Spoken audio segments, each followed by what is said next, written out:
Welcome to my channel, Homicide. Who was Doreen Herberts? Doreen Herberts was born Doreen Ray Hitchens in Santa Rosa, California in 1952. Her childhood upbringing was described as very peaceful, loving, and supportive. Later in life, she went to school to become a physical therapist, and she eventually assumed the position out of an office in the San Francisco Bay Area. Doreen was married twice, first to a man named Micah Dennis, and then later to a man named Charles Ebert, a carpet store owner. She had one son with Mike, Paul, and a daughter with Charles, Deanna.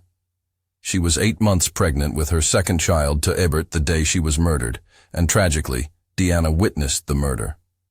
It was widely believed that Paula Tam's death was a significant influence in Doreen Tam's homicide. What happened to Paul Dennis?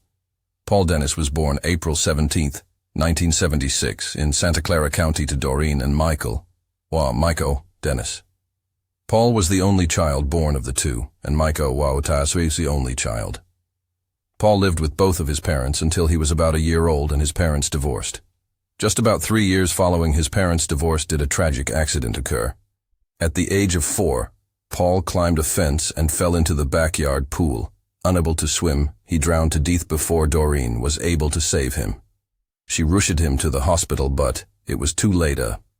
Paul was put on life support for 3 days before being pronounced dead. No matter how clearly tragic and accidental the incident was, Mike never forgave Doreen for her negligence. Who was Michael Dennis? The night of October 31, 1984.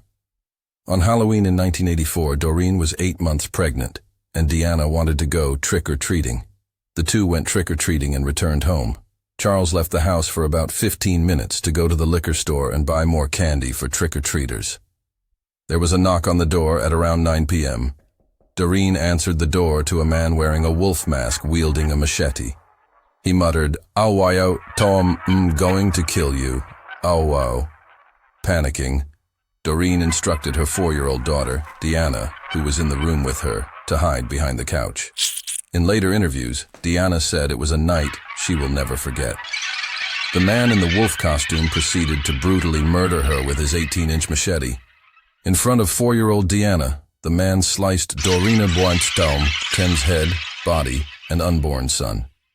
He had actually removed the fetus and hacked it apart.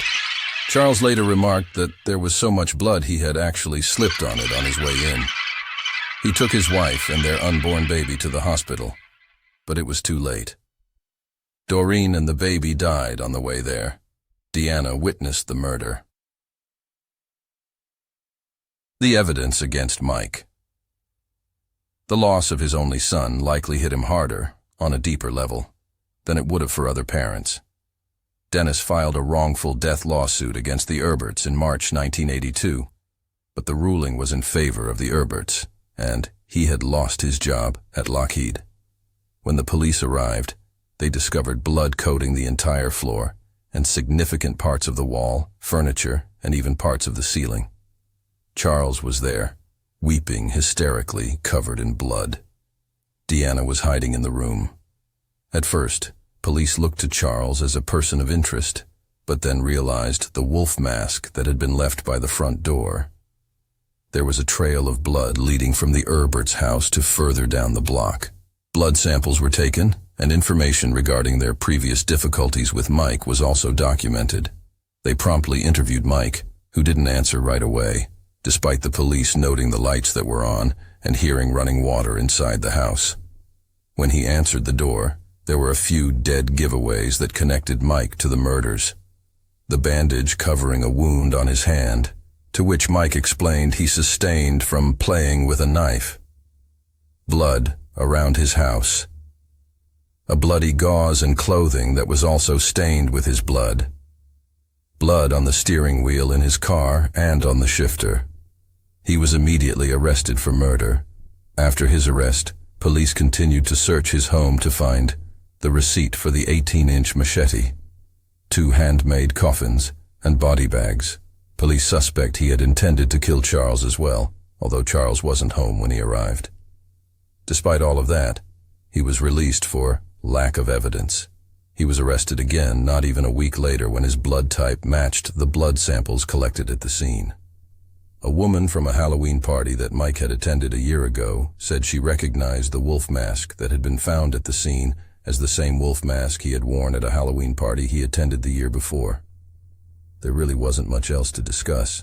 He was convicted of first and second-degree murder for the killing of Doreen and her unborn baby in 1988. He was sentenced to death in September 1999.